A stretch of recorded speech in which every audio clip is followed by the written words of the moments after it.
Hey everyone, welcome to the new episode of life unlock series. हमने पहले के episode में बात किया था कि एक स्टैग्नेशन आपके लाइफ की कितनी बड़ी प्रॉब्लम है, और अगर कुछ लोगों को स्टैग्नेशन वो अगर कॉन्शियसली नहीं लेते हैं तो कितने बड़े सिचुएशन में फंस सकते हैं। और हमने देखा था कि उसको कॉन्शियसली कैसे लिया जा सकता है एक सिंपल तरीके से। अगर आप में से कुछ लोग ने वो एपिसोड नहीं देखा होगा तो मैं आई बटन पे वो एपिसोड डाल दूंगा, जिसके ज़रिए से आप वो एपिसोड को भी देख सकते हैं और हमारे इस लाइफ अनलॉक सीरीज को बिना कोई एपिसोड के मिस करे हुए कंटिन्यू कर सकते हैं। आज के एपिसोड में हम बात करेंगे कि एक सिंपल ब्रेन एंड सिस्टम की एनालॉजी, कि हमारे सिस्टम में हम अगर कुछ इनपुट देते हैं तो हमको कुछ आउटपुट मिलता है। उसी तरीके से अपना ब्रेन काम करता है। आप देखे होंगे कि काफ़ी लोग ब्रेन रॉट के शिकार हैं। आई मीन वो उनका उनका ख्याल ही बिगड़ चुका है। और आप ये वीडियो पे आई मीन ये एपिसोड देख रहे हो तो आई एम श्योर आप उस बीमारी से, उस शिकार से आप अपने आप को बचाना चाहोगे। तो let's go in the episode and let's talk about the brain and the system.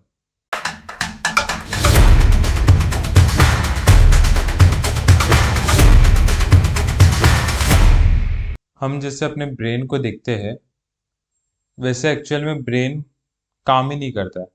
जैसे हम एज्यूम कर रहे हैं कि हमारा ब्रेन ऐसे ऐसे तरीके से काम करता होगा, जैसे कि आप चाहते हो ओके ये चीज़ करें फटाफट, और चाहते हो कि आप फटाफट आपके ब्रेन से वो रिजल्ट मिले। लेकिन ऐसे आपका ब्रेन काम ही नहीं करता।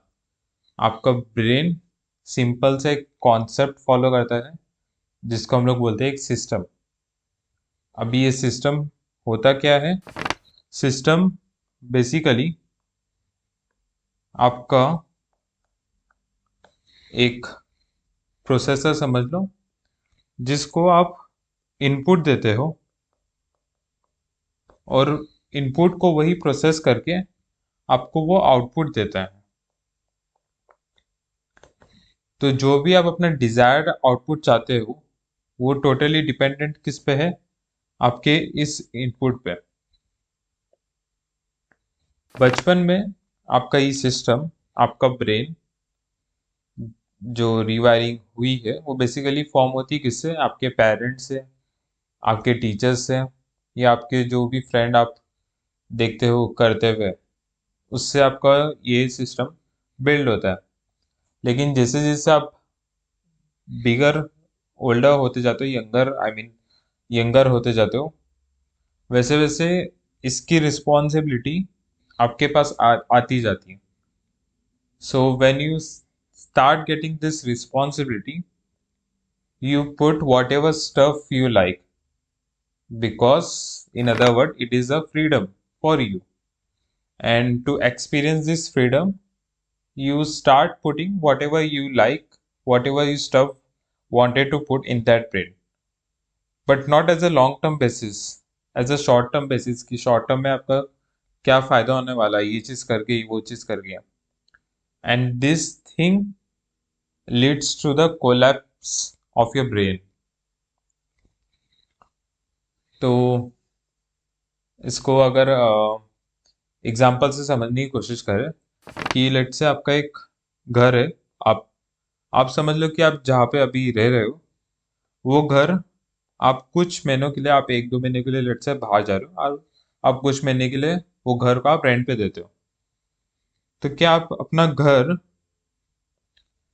उस शख्स को दोगे जो हर दिन पार्टी करता हो, जो हर दिन खुद खुद का साफ सफाई ही ना रखता हो? आई मीन अगर वो खुद का साफ सफाई नहीं रखेगा तो वो आपका और दूसरे का क्या, आपके घर का और दूसरे का क्या साफ सफाई रखेगा? और इधर उधर कूड़ा फैलाता हो। तो लेट्स इमेजिन अगर आप ऐसे शख्स को अपने घर पे रखते हो तो आप 3-4 महीने बाद जब आप आओगे, तब आप क्या एक्सपेक्ट करोगे आपके घर से? कि अभी कभी वैसे ही जैसे आप छोड़ के गए थे? नहीं, आपका घर वहाँ पे ही खत्म हो चुका है, वहाँ पे ही बर्बाद हो चुका है, वहाँ पे ही सड़ चुका है। तो आप क्या करोगे इस सिचुएशन में? उस इंसान को आप बाहर निकालोगे, बराबर? और किसको रेंट पे दोगे? वो इंसान को जो कि एकदम अपने आप को साफ सफाई रखता हो, अपने आप को एकदम प्रॉपर मेंटेन करके रखता हो, है ना? आप उसी इंसान को अपना घर रेंट पे दोगे। और अगर वो एकदम से काफी क्लीन प्रॉपर शख्स अगर होगा, तो आपके घर को वो आपसे भी ज्यादा अच्छा रखेगा। तो आप बेसिकली यही चाहोगे कि आप वो घर को, लाइक वो शख्स को अपना घर दोगे, बराबर? तो फिर मुझे एक बात बताओ, जो आपका दिमाग है, जो कि एक हाउस है, house of your ideas, of your informations, of your memories, of your beliefs, of your perspectives, वो क्यों आप अपने उस गंदे वाले शख्स को दे रहे हो, वो बेकार वाले शख्स को दे रहे हो? आपको भी मालूम है कि एट द एंड वो आपके घर को बर्बाद करके ही छोड़ेगा, तो आप क्यों फिर उसको देना चाहते हो? आप अपना घर, अपना दिमाग को किसको रेंट पे दोगे? ये वाले बंदे को।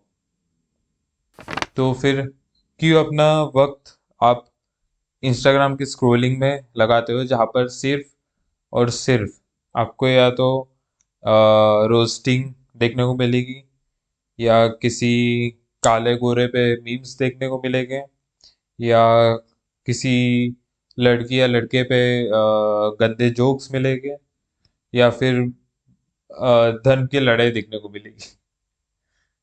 तो क्यों अपना घर उसको दोगे इंस्टेड? या फिर कोई शख्स को रियलिटी शोज भी पसंद होते हैं, तो क्यों क्यों अपना घर उन लोग को रेंट पे देना चाहते हो?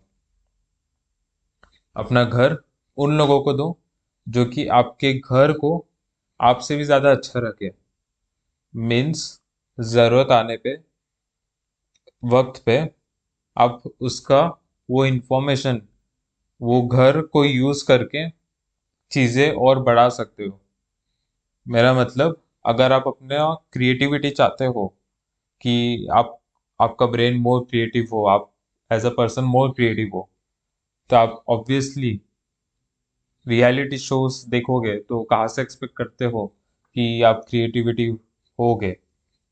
आप आर्ट से रिलेटेड क्रिएटिव लोगों से बात करोगे, क्रिएटिव चीजें देखोगे, उससे आपका क्रिएटिविटी बिल्डअप होती जाएगी, बराबर? So instead of giving your house to the worst people, start renting towards the good people. आपको देना तो है ही, तो अच्छे लोगों को दो, जिससे आपको जरूरत के वक्त पे काम भी है, ना कि पता चले कि खत्म हो चुका है आपका दिमाग। कुछ ना आप नया आइडिया सोच सकते हैं, नए क्रिएटिव चीज कर सकते हो, ना ही कुछ बिलीव सोच सकते हैं, ना ही कुछ डिसीजंस ले पाते हो। वेस्ट, आप अपने दिमाग को ही सड़ा रहे हो। And in other word, it is called as a brain rot in psychology. It is called as neuroplasticity. अब ये न्यूरोप्लास्टिसिटी है क्या? Ability of the brain to form and reorganize synaptic connections, especially in response to learning or experience or following engineering। आसान भाषा में, जब भी आप कुछ काम करने जाते हो, like you started doing maybe gym, you started doing exercise, maybe you started giving presentations towards your class, and maybe आप कंटेंट क्रिएटर बन रहे हो, maybe you started doing painting or some artistic thing। तो आपका जो neurons है, वो नए कनेक्शंस फॉर्म अप की करता जाता है, या अगर वो कनेक्शंस ऑलरेडी फॉर्म्ड है दो न्यूरॉन्स के बीच में, तो उसको और स्ट्रांग बनाता है. दैट्स व्हाट न्यूरोप्लास्टिसिटी से. So it also say that we from this we can say that we can still form a new connection between neurons. हम अपना एक पाथ क्रिएट कर सकते हैं, हम अपने ब्रेन को रीवायर कर सकते हैं. और रिसर्चर्स का कहना है कि आपका जो न्यूरॉन्स कनेक्शन है वो बिल्डअप होने के चांसेस ज़्यादातर एक यंग एडल्टहुड में पाए जाते हैं. तो अगर आप अपने 80s में हो, 19 में हो, 20s 21 में हो, तो इससे बेहतर टाइम आपके पास नहीं है अपने उस ब्रेन, उस अगर रॉटेड हो चुका है या रॉटेड हो रहा है उससे उसको बचाने का, अपने ब्रेन को रिवायर करने का. और अगर आप अपने इस ब्रेन इस सिस्टम में गार्बेज भरते हो, तो ये नेगेटिव वे में आपके न्यूरोप्लास्टिसिटी, आपके न्यूरॉन्स को अफेक्ट करेगा. और इसी चीज़ को हम बोलते हैं brain rot. It describes internet content deemed to be low quality or value, suppose negative psychological and cognitive effect caused by it. तो ब्रेन रॉट बेसिकली एक ऐसी चीज़ है जहाँ पे आप ऐसे इंटरनेट के कंटेंट देखते हो, ऐसा माइंडलेस स्क्रोलिंग करते हो या डूम स्क्रोलिंग करते हो, जिसके वजह से जो भी चीज़ें आप देख रहे हो वैसा इनपुट आपके ब्रेन पे जा रहा है. और as soon as it goes towards your brain, it start forming or new connection or make it more strong, and that leads to your brain rot. तो इसको बचने का, इससे आई मीन ब्रेन रॉट से बचने का एक सिंपल सा तरीका है, अपने इनपुट्स को बदल डालो. जो अभी तक आप खराब चीज़ें देखते हुए आ रहे थे उनको बंद करो और नई चीज़ें से वापस से शुरुआत करो, अपने ब्रेन को इनपुट देना. तो इसको हम ऐसा समझते हैं कि लेट्स से आपका ब्रेन है और ये आपका आउटपुट है. तो आप अपने इनपुट्स में क्या क्या चीज़ ऐसा है जिससे आप अपने ब्रेन को ज़्यादा अच्छे तरीके से रिवायर कर पाओगे. पहली चीज़ इंफॉर्मेशन. तो अभी तक जो भी इंफॉर्मेशन आपके माइंड में है उसको आप एक पेपर पे नोट डाउन करें और देखें कि वो इंफॉर्मेशन आपके लिए अभी यूज़फुल है कि नहीं. अगर यूज़फुल है तो वो अपने पास रखें, मतलब ब्रेन में रखें. और अगर यूज़फुल नहीं है तो आप उसको निकाल दीजिए. सेकंड इनपुट जो आपके ब्रेन को नीडेड है to rewire it, that is ideas. So stop consuming mindless thing and start going towards the ideas. जो भी इंफॉर्मेशन आप अभी तक पाए हैं उसको माइंडफुलनेस के तरीके से देखें और नए आइडियाज फॉर्म करने की कोशिश करें. फिर ये आपको जो भी आइडियाज मिले आपके एग्जिस्टिंग इंफॉर्मेशन से, उनको आप यूज़ करें, उस पर इम्प्लीमेंट करें. जब आप इसको इम्प्लीमेंट करोगे तब आपके पास और आइडियाज़ आएंगे और यही ideas as a input again आपके ब्रेन में जाएगा. तो इससे होगा क्या कि आपका ब्रेन आपके आइडियाज़ के लिए ज़्यादा से ज़्यादा भूखा होते जाएगा. आपका ब्रेन आपसे मोर आइडियाज़ की लाइक रिक्वायरमेंट प्रेजेंट करेगा. और साथ ही साथ आप और आइडियाज़ दे रहे हैं, दैट मीन्स कि आपको आउटपुट में भी और आइडियाज़ मिलते जाएंगे. आप भी उसकी ही तलाश में और घूमते चले जाओगे. थर्ड थिंग जो रिक्वायर्ड है आपके ब्रेन को रिवायर करने के लिए, वो है पर्सपेक्टिव. पर्सपेक्टिव से मेरा मतलब है कि आप अभी तक जो भी चीज़ें करते हुए, जो भी कंटेंट आप कंज्यूम करते हुए आ रहे हो अभी तक, उसको आप एज अ कॉन्शियस तरीके से देखें, और साथ ही साथ देखें कि कितना time I am spending on consuming such thing, और फिर उसके हिसाब से उसको एनालाइज करें कि ज़रूरत भी है इतना, और अगर ज़रूरत नहीं है, जितना कम हो सके आप उतना कर पाए। इसको दूसरे तरीके से बोल सकते हैं कि डोपामाइन डिटॉक्स करना। तो आपको ये करने की ज़रूरत है। साथ ही साथ आप जो भी अपने लाइफ को जो भी लेंस के हिसाब से देख रहे हैं, उसको चेंज करिए। आप अगर बहुत सारे इंसान होते हैं जो प्रॉब्लम्स को ज़्यादा एम्फेसाइज करते हैं। अगर उनके पास कोई प्रॉब्लम आता है तो वो काफ़ी परेशान हो जाते हैं, काफ़ी सोचने में पड़ जाते हैं, यार यार ये प्रॉब्लम मेरे पास क्यों आया, या फिर मेरे साथ ये ऐसा क्यों हो रहा है। ये सारी चीज़ आप सुनोगे, या फिर वो काफ़ी नेगेटिव जो भी करते हैं, काफ़ी नेगेटिव वे में लेके करते हैं। तो अगर आप भी उन लिस्ट ऑफ पर्सन में हो, तो आप अपने लेंस को, अपने पर्सपेक्टिव को टुवर्ड्स योर लाइफ चेंज करें। Become more opportunities. अपने लाइफ में देखें कि कैसे मैं अपने प्रॉब्लम्स को सॉल्व करते जाऊँ, एक के बाद एक के बाद एक। और अगर प्रॉब्लम्स, ऐसा बंदा ऐसा पर्सपेक्टिव रखे कि हाँ ठीक है, प्रॉब्लम्स आ रहा है, कोई बात नहीं, सॉल्व कैसे करना है मेरे को उस पर ज़्यादा फोकस करना चाहिए, ना कि मेरे प्रॉब्लम्स पे। सो you have to change your lens from which you see this world, from which you see your own life. Fourth चीज जो आपके ब्रेन को रिवायर करने के लिए नीडेड है, वो है बिलीव्स। अभी तक जो भी आप मानते हुए आ रहे हो, क्या आपने उसको क्वेश्चन किया है?